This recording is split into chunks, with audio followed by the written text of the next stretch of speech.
الله من الشيطان الرجيم بسم الله الرحمن الرحيم لئن شكرتم لأزيدنكم ولئن كفرتم إن عذابي لشديد. ورحمة الله وبركاته. Waalaikumsalam warahmatullahi wabarakatuh. Sepidah maling ibunda, kersani ruh kita semuanya sampai ke arasy. Wa huwa astaqul qa'idin.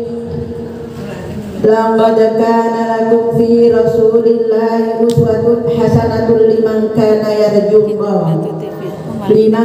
yarjullaha wal yawmal akhir wa dzakarallaha katsiran. Shadaqallahul azim. Wa qala Rasulullah sallallahu alaihi wasallam ad-dunya mata'un wa khairu mata'iha al-mar'atu sholihah. Amma yang kami taati para alim, para kiai, jajaran yayasan sampai takmir Masjid Agung Jamek Kota Malang, yang kami hormati Ibunda Dr. Anda Hajah Aminah Rofi'i yang senantiasa bersama kita. Doa-doa beliau dikabulkan oleh Allah Subhanahu wa Ta'ala. Yang kami hormati para ibu nyai, pangapunten saya harus duduk di sini sementara para bunyai duduk di depan saya. Tidak apa-apa Bunda, Bunda nyaiku tercinta. Yang saya hormati Ibu Nyai Hamidah, putra dari Ibunda Nyai Mutomimah Hamid, yang pada hari ini duduk bersama kita, beserta alumni Madrasah Ibtidaiyah Nahdlatul Ulama Putri Tongan, termasuk saya salah satu alumni. Amin. Amin. Yang kami hormati pimpinan daerah Badan Koordinasi Majelis Taklim Masjid Kota Malang seluruhnya, yang saya cintai, saya sayangi sepenuh hati. Pengurus cabang Badan Koordinasi Majelis Taklim Masjid mulai dari Lowawaru, wonten Bunda ketuanya, alhamdulillah. Mohon ngajung nggih punya ingin, nggih, dan jajarannya Selawawaru, alhamdulillah. Badan Koordinasi Majelis Taklim Masjid Klojen Rawuh, nggih, ngajung nggih, nggih, dan anggota pengurus rantingnya,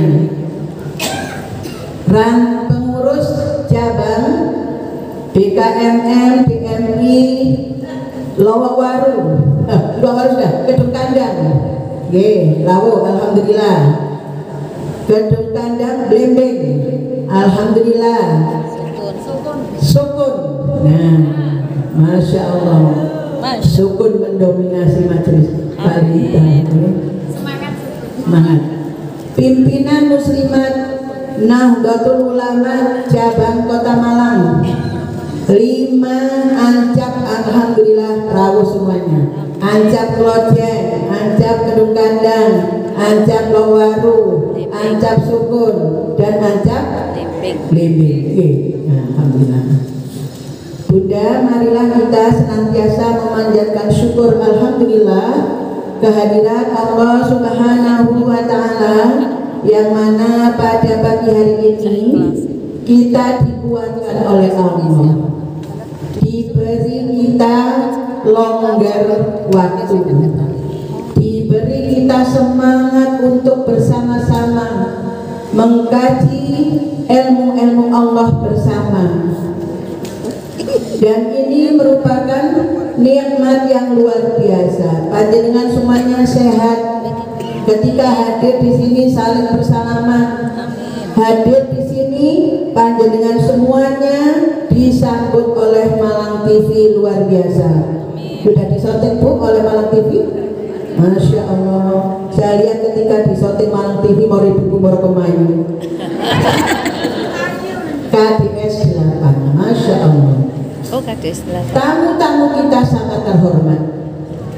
Dan beliau Malang TV KDS 8 ternyata tidak hanya bertamu, tapi mereka membuat kita, menawarkan kepada kita, menjadikan kita atas izin Allah sehat walafiat. Amin. Dengan apa Bunda? Herbatus sauda. Wah, dibandingkan makhluk Allah yang lain. Nah, menurut Syekh Ali Mahfud dalam kitabnya Hidayah Al-Mursyidin, sebagaimana dikutip oleh Kiai Haji Samal Mahfud, menetapkan definisi dakwah sebagai mendorong atau memotivasi untuk berbuat baik, mengikuti petunjuk Allah, menyuruh orang mengerjakan kebaikan, melarang mengerjakan kejelekan agar bahagia dunia dan akhirat. Atau ibu-ibu mungkin sering mendengar amar ma'ruf nahi mungkar. Nah, substansi atau isi dakwah itu nggih amar ma'ruf nahi mungkar. Jadi secara penjelasannya saya ngutip mawon, bukan katanya Ayun deh, katanya Yai Sahal Mahfud yang juga mengutip dari kitab Hidayah Al-Mursyidin. Nah, kemudian era digital. Nah, sekarang katanya kita sedang berada di era digital. Apa itu era digital?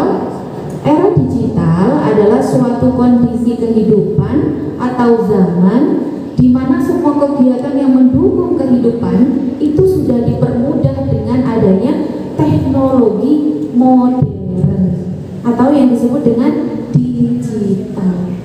Kita merasakan ibu-ibu hari ini tuh serba canggih, serba canggih. Seumpama saya mau ke sini tadi, Bunda Ina kebetulan karena fokus di depan tidak menyalakan HP, saya bingung. Saya tinggal buka Google Map, nyampe lah saya di Masjid Jami ini tanpa harus tanya langsung dengan Bunda Ina, misal langsung dicari lokasinya di mana, nanti dikasih tahu lurus saja, belok, lurus lagi, sudah sampai sama mbak-mbak yang ada di Google Map itu.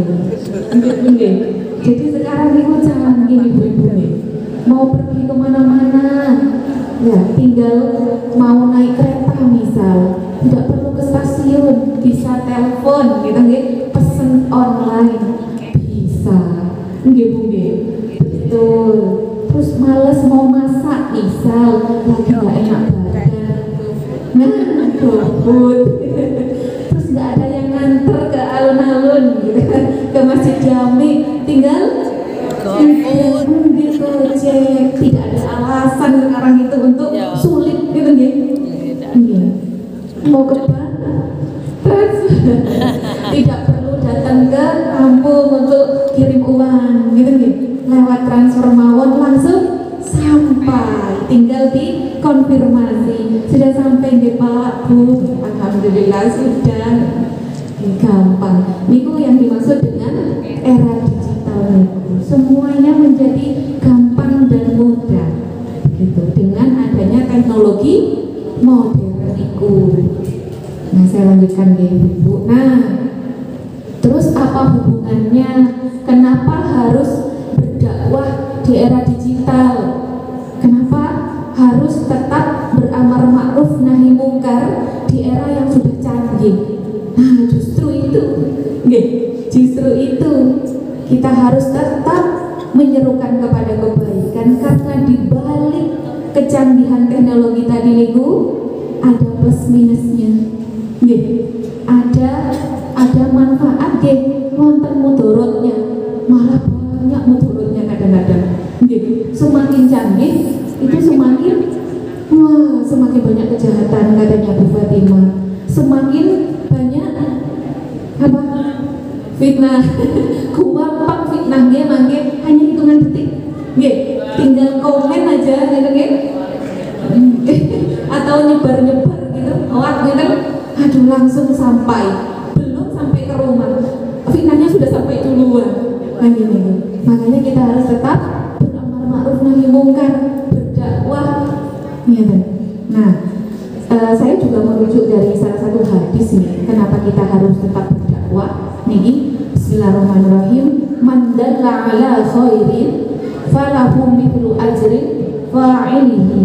Rawahu Muslim. Hadis riwayat Imam Muslim, yang artinya barang siapa yang menunjukkan kepada suatu kebaikan maka baginya pahala seperti orang yang melaksanakannya.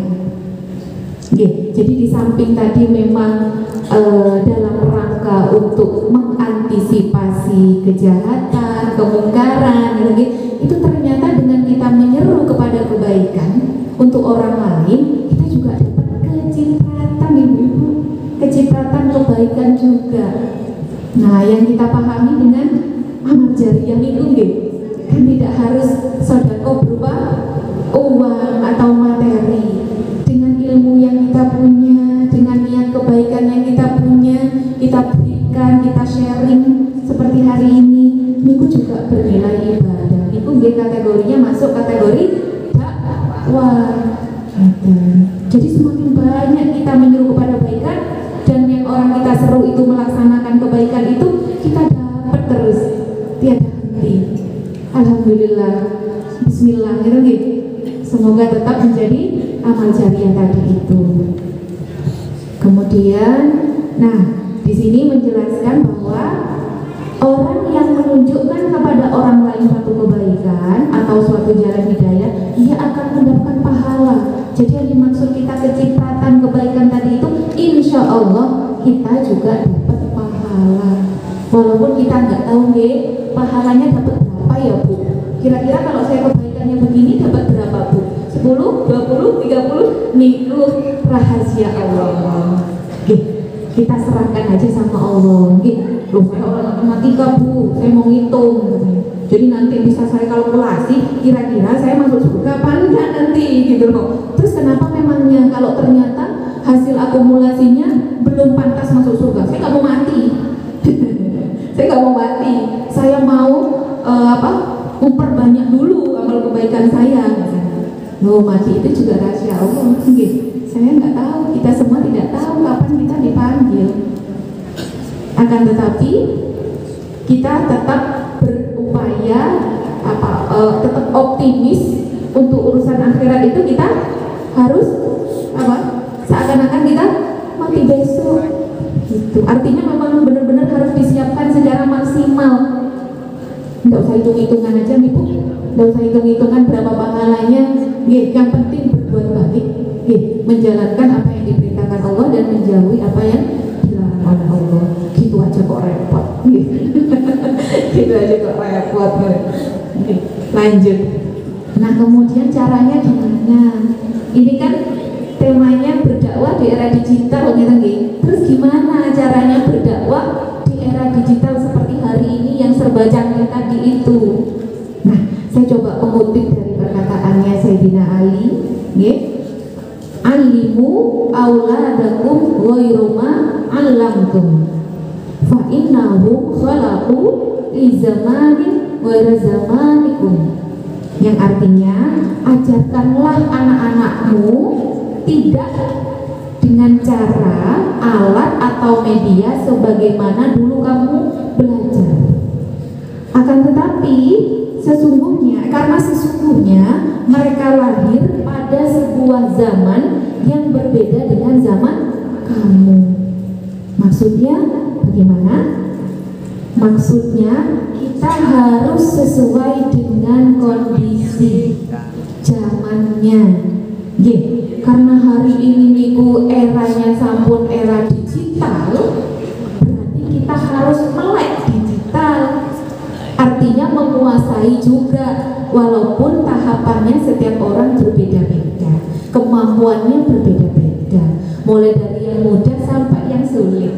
Yang kita nanti bisa ambil peran ibu-ibu sesuai kemampuan kita. Mboten napa-napa. Terus generasinya niku generasinya sudah beda. Generasinya disebut generasi milenial. Coba putra-putrinya panjenengan atau cucu-cucu waduh, sudah berbeda dengan waktu zaman kecilnya panjenengan semua pasti. Mungkin apa boten?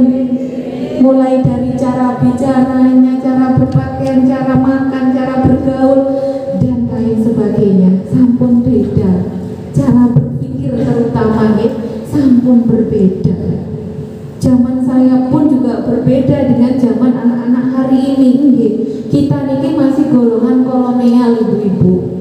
Sedangkan generasi itu tadi generasi milenial. Akan tetapi dengan semangat yang ibu-ibu punya seperti hari ini, tidak ada halangan untuk ibu-ibu bisa bertransformasi atau menuju generasi milenial tadi itu. Berusaha memahami, bahkan tadi tetap berusaha untuk berdakwah, karena memang ternyata itu dianjurkan oleh agama kita sampai kita meninggal nanti. Ya, jadi kita berusaha bagaimana caranya memahami generasi milenial sedangkan kita generasi kolonial. Tidak apa-apa, siapa takut gitu nih, siapa takut, bisa kok. Nah, ini salah satunya kita sharing hari ini sehingga kita bisa saling mengetahui bersama.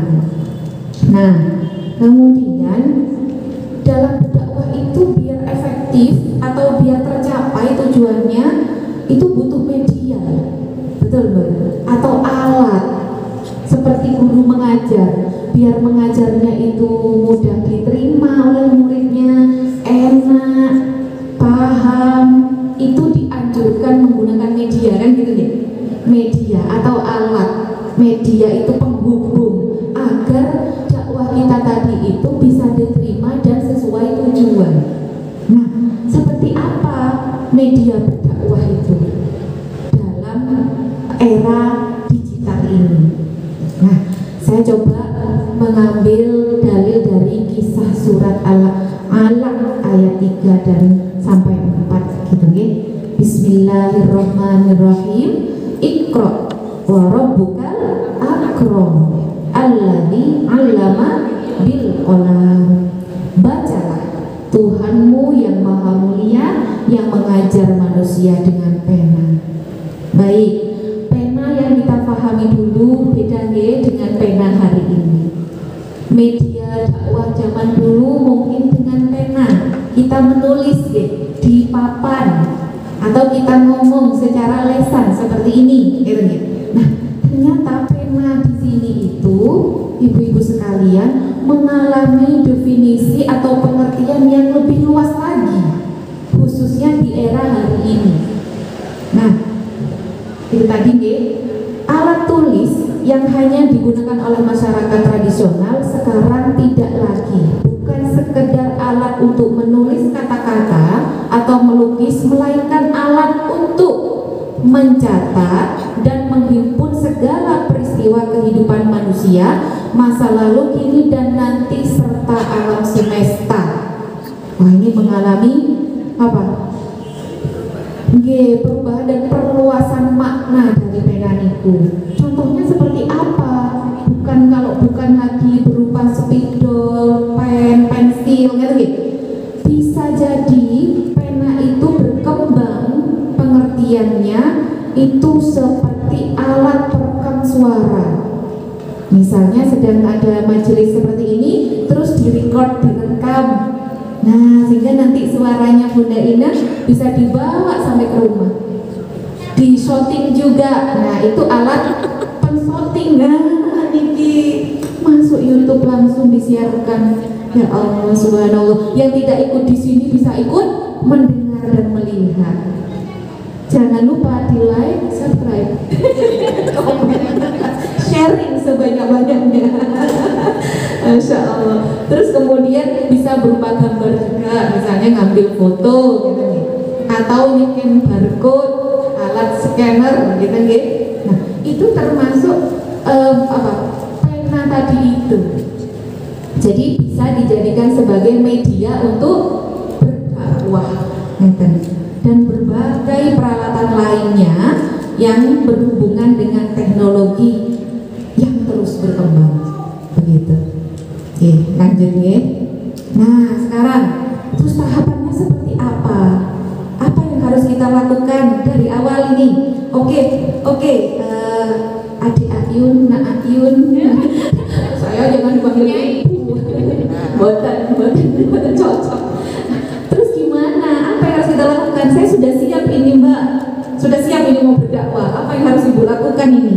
Yang pertama, ayo Bu, mulai sekarang rajin memproduksi konten dakwah. Nah, seperti itu tadi direkam, gitu nggih,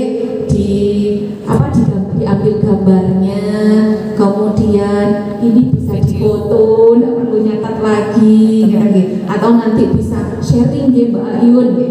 Atau nanti saya siapkan barcode dengan tinggal nyeker, gitu nggih. Nah, siapkan itu dulu ibu-ibu, konten dakwahnya, nggih, isi dakwahnya disiapkan. Nah, kemudian langkah yang kedua, itu tadi yang pertama, nggih. Langkah yang kedua, kontennya harus menarik. Nah, coba kita perbagus kalau ngambil gambar, angle-nya cari yang cakep, yang pas, terus yang jernih gambarnya, apalagi kameranya ibu sudah bagus-bagus, disetting percantik, nah, ngeten nggih, sehingga wajahnya jadi lebih glowing, bahkan glowing up. Jadi bisa diatur, dibuat yang bagus, tidak asal-asalan, gitu Bu. Terus yang ketiga, konten dakwahnya harus sesuai situasi dan kondisi. Tadi niku nggih. Jadi harus menyesuaikan dengan kebutuhan. Kemudian yang terakhir, sinergi dan berbagi antar komunitas. Maksudnya gimana? Seperti acara hari ini, bekerja sama dengan pihak-pihak lain, kemudian di-sharing, di-upload, di-upload entah yang di akun YouTube-nya boleh, di IG boleh, di Facebook boleh, di status WA boleh, story IG boleh, yang ibu-ibu punya, jadi di-sharing. Atau saya nggak punya semuanya Mbak Ayun, medsos saya nggak punya, gambarnya itu bisa di print out, habis itu bisa dibagi-bagi ke tetangga. Bisa, betul apa sesuai kemampuan, sesuai kemampuan yang kita bisa. Jadi sharingkan, jangan dipendam sendiri, harus dibagikan. Gitu nggih Bunda nggih. Kita punya sesuatu yang baik itu dibagikan, biar berkah, kan ya nggih? Biar berkah. Berkah niku napa? Berkah niku ziyadatul khair, nggih, nambah kebaikan lagi. Nggih, nambah manfaat. Ternyata yang diberi tadi diberikan lagi ke orang lain, nambah lagi Bu. Nah, niku enggak putus nanti pahalanya. Gitu. Nah, kenapa tadi kita salah satunya dalam membagi dakwah kita itu, atau konten atau isi dakwah kita itu lewat media sosial? Kenapa? Oh, ternyata saya coba hadirkan di sini data pengguna internet Indonesia tahun 2022. Data pengguna internet Indonesia berdasarkan penggunaan perangkat dan jasa. Coba kita pahami bersama, Ibu, jumlah populasi masyarakat Indonesia sebanyak 277,7 juta. HP yang terkoneksi dengan internet ternyata jumlahnya 370,1 juta. Lebih banyak mana ibu-ibu? Lebih banyak HP yang terkoneksi internet daripada orangnya. Kenapa? Kenapa? Karena satu orang lebih dari satu HP-nya, dan dua-duanya bahkan tiga-tiganya connect ke internet. Niku ibu-ibu juga kan HP-nya lebih dari satu ya. Apalagi putra-putrinya panjenengan gitu ya, nggak cukup. Satunya buat ini Mas, satunya buat ini Bu, satunya buat ini Bunda. Itu ternyata lebih banyak HP-nya yang terkoneksi internet daripada orangnya. Nah, kemudian pengguna internetnya tadi 204,7 juta. Hampir seluruh masyarakat Indonesia menggunakan internet. Gitu ya. Nah, terus pengguna media sosial aktif 191,4 juta. Separuh lebih Bapak Ibu, ibu-ibu ya. Pengguna sosial media niku banyak. Baik, dari data ini tadi, maka media sosial menjadi salah satu wadah ya untuk kita berbagi dakwah, dan itu bisa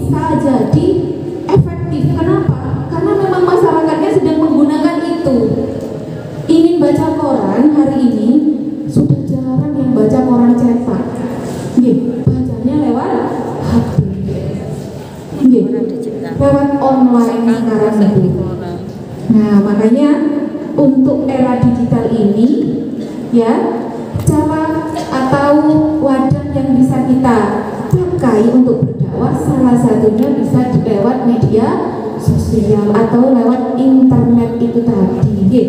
Pakai WA nggih saged, pakai WA, WhatsApp niku nggih saged. Karena memang dengan adanya internet tadi kita jadi lebih mudah tadi niku nggih. Berdakwahnya jadi lebih mudah, lebih cepat. Gitu. Jangan sampai kalah dengan yang kedaliman tadi. Kalah cepat sama fitnah, sama hoax. Kita dakwahnya juga harus cepat. Mereka mengumbar kedaliman, kemungkaran, hoax tadi lewat internet, lewat media sosial. Wah, kita harus tanding gitu, Bapak Ibu. Karena apa? Karena kebaikan yang tanpa di-manage dengan baik itu akan kalah dengan kedoliman yang di-manage dengan baik. Maksudnya gimana? Jadi kebaikan kalau hanya dipendam sendiri, nggak di-sharingkan, dia nggak berusaha untuk menyebar ke orang lain, tanpa punya jaringan, komunitas seperti ibu-ibu ini, kolaborasi seperti ini, itu akan kalah dengan kedaliman yang terorganisir atau terkelola dengan baik. Kita akan kalah nanti. Jadi jangan kalah, kita harus tetap beramar ma'ruf nahi mungkar niku tadi. Baik. Terus bagaimana dakwah yang efektif niku? Tadi kan kita sudah punya kontennya atau isinya. Kemudian isinya sudah dipastikan insya Allah menarik. Terus kemudian kita sudah punya komunitas, punya majelis-majelis taklim seperti ini, ibu-ibu misalnya. Nah, sudah diberikan, jangan lupa agar efektif atau sesuai dengan tujuan, agar mencapai tujuan, isi dakwahnya tadi itu pastikan lagi satu, itu yang kreatif. Kreatif niku napa nggih? Kreatif niku berbeda ngeten nggih Pun. Berbeda, menarik nggih. Menarik sehingga orang apa ini? Nggih, tertarik ngeten. Apa ini? Jadi kreatif bahasanya niku nggih. Terus setelah kreatif apa? Inovatif. Inovatif niku napa? Inovatif niku ada nilai kebaruannya. Gitu. Ada nilai kebaruannya, berbeda. Hari ini suka yang beda-beda, beda viral. Nah, kalah dengan sesuatu yang nggak penting kemudian viral ini bukan ibu-ibu nih. Jadi dakwah kita harus tidak kalah kreatif, tidak kalah menarik, dan tidak kalah berbeda dan baru. Nah, saya juga punya yang baru. Saya juga bisa ngasih sesuatu yang menarik dan baru. Kemudian, nah yang terakhir yang paling penting, kolaboratif. Kolaboratif itu apa? Kerjasama, bareng-bareng, jamaah. Tadi nggak sendirian. Gimana? Itu lebih cepat. Nggih, filosofinya Lidi. Nggih, Bu. Lidi niku kalau hanya satu bisa mboten nyapu. Nggak bisa membersihkan sampah nggih. Tapi kalau lidi yang kecil tadi bersatu menjadi satu, dihimpun dengan kuat, insya Allah bisa membersihkan sampah-sampah atau kotoran di sekitar rumah. Makanya kita harus bersatu ibu-ibu. Makanya saya tadi bilang senang banget lihat ibu-ibu seperti panjenengan ini masih semangat kumpul-kumpul menyisakan waktunya untuk datang ke sini. Nah, ternyata ada 3 kuncinya tadi biar lebih efektif, biar lebih tercapai tujuannya. Harus kreatif, inovatif, dan kolaboratif. Menarik, berbeda, dan baru, kemudian bersama-sama. Itu tidak sendirian. Saya punya sesuatu yang mau saya sharing atau bagi dengan ibu-ibu. Semuanya punya HP kan gitu? Nah, HP-nya wonten kameranya apa mboten? Semuanya pasti ada, malah canggih. Nah, sekarang monggo sareng-sareng praktek ya. Ini contoh kita berdakwah kemudian di-sharing ke orang lain yang insya Allah bermanfaat. Nah, ini contohnya dakwah di era digital misalnya. Ibu-ibu buka HP-nya, terus di situ ada browser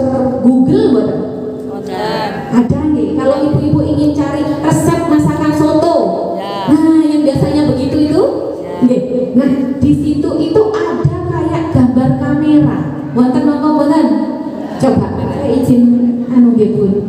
Apa nanti Ibu Fatimah juga bisa praktek sama-sama.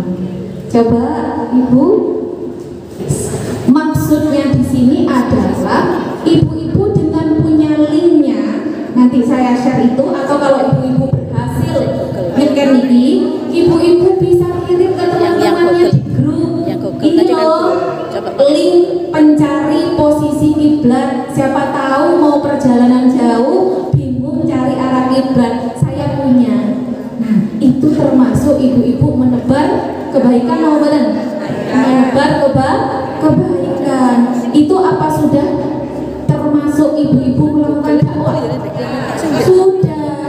Dakwahnya di era digital dengan menggunakan alat yang canggih. Itu maksudnya. Apa ada yang berhasil? Tadi ibu kan sudah ada yang berhasil nih. Nanti saya kirim ke Ina mawon nih linknya. Saya kasihkan ini ada grup ibu-ibu ini ngomong. Langsung saya kirim ke Bunda Ina linknya. Ibu-ibu bisa mengirim sebanyak mungkin ke teman-teman saudara, oke?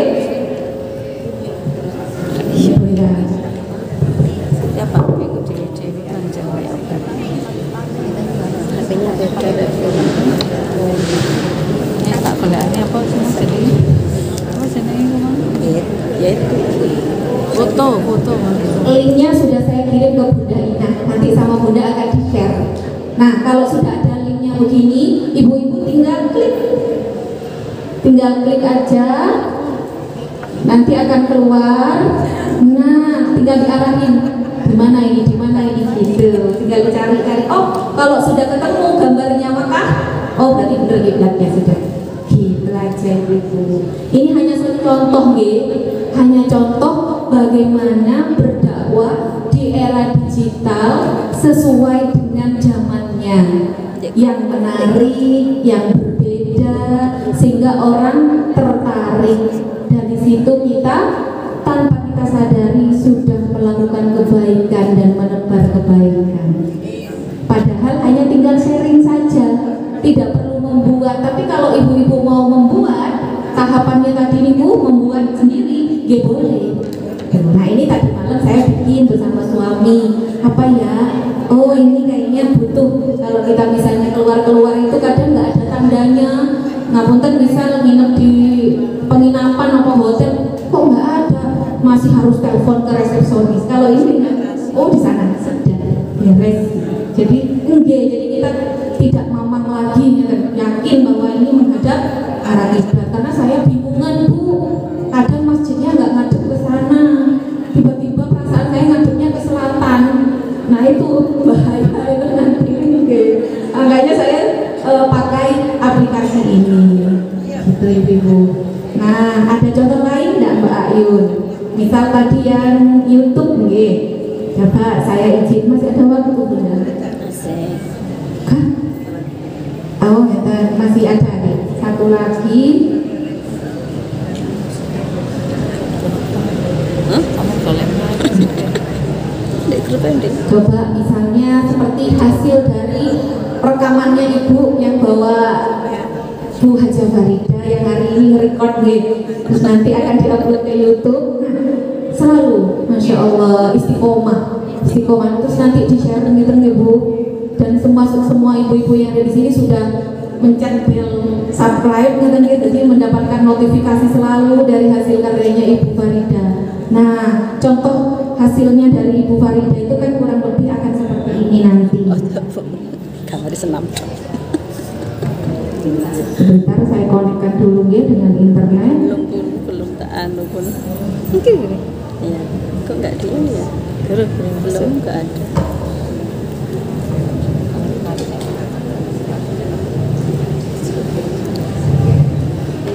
Nah, itu senam tok lagi.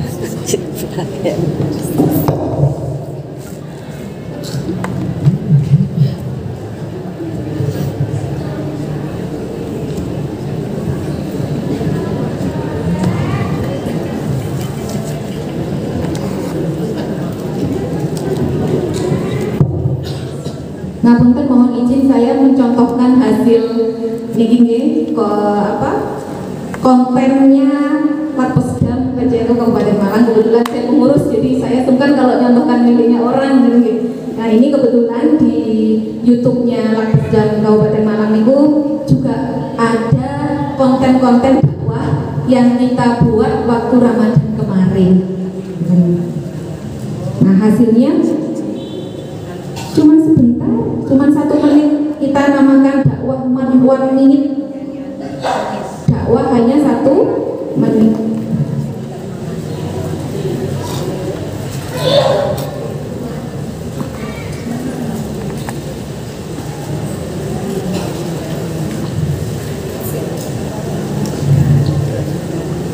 Nah seperti ini contohnya.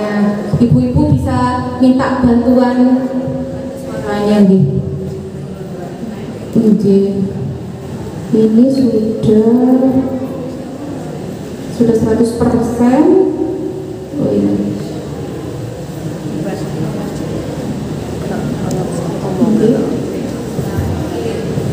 Tidak terkonek dengan nggak ada soundnya, nggak apa-apa sudah. Nah, ibu-ibu misalnya buat seperti ini, 1 menit saja. Kalau kultum sekarang mungkin kelamaan gitu. Anak-anak generasi hari ini kultum itu terlalu lama. 1 menit saja. Ibu-ibu bisa minta disyutingkan sama cucu, misalnya. Nah, karena secara isi dakwah, saya yakin panjenengan lebih punya ilmunya, punya pengalamannya, jenengan bisa menasehati lewat ini pembicaraannya panjenengan itu 1 menit saja. Suruh syuting, habis itu diupload ke YouTube. Kalau mau diedit tadi biar lebih menarik, ya dikasih tulisan-tulisan seperti ini. Insya Allah kalau anak hari ini sudah bisa ngedit-ngedit seperti ini, sudah bisa. Nah, sudah tinggal dimasukkan ke YouTube. Jangan lupa dikirim-kirim ke teman-temannya linknya. Jangan lupa di like, di subscribe, di komen, di share. Waduh, ceramahnya panjenengan, dakwahnya panjenengan yang walaupun 1 menit tadi bisa seantero jabat raya dalam waktu yang sesingkat-singkatnya karena lewat internet tadi. Jadi ibu-ibu, dakwah hari ini itu di satu sisi lebih mudah dibandingkan zaman dulu mungkin, karena ada medianya, ada alat bantunya. Walaupun di satu sisi tantangannya lebih berat, lebih berat. Generasi yang kita hadapi tadi, generasi milenial dengan berbagai macam karakternya itu. Eranya juga era yang sangat super canggih.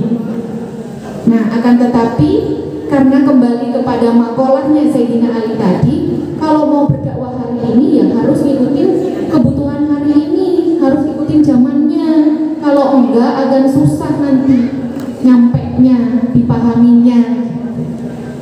Itu mungkin ya Bunda, contoh tadi cuman nge-share link, kemudian membuat video seperti ini, diupload di YouTube seperti Ibu Farida. Nanti saya kunjungi YouTube-nya Bu, saya like, saya subscribe biar saya dapat notifikasi dari setiap uploadannya Ibu Haja Farida ya Bunda. Nah, mungkin itu saja ya Ibu. Saya kembali kepada materi saya tadi. Saya coba menutup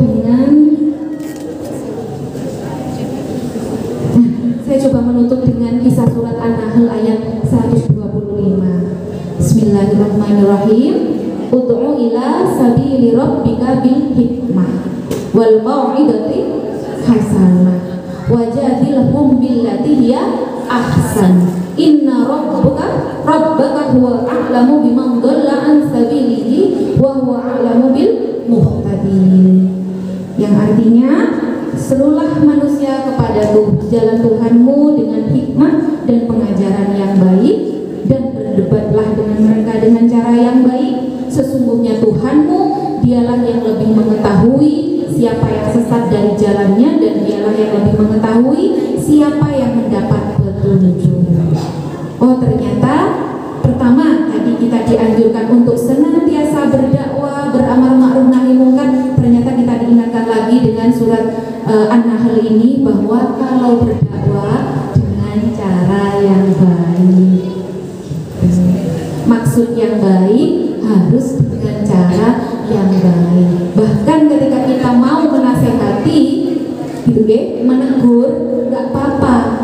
tapi nasihati dan tegur dengan baik. Begitu perintahnya.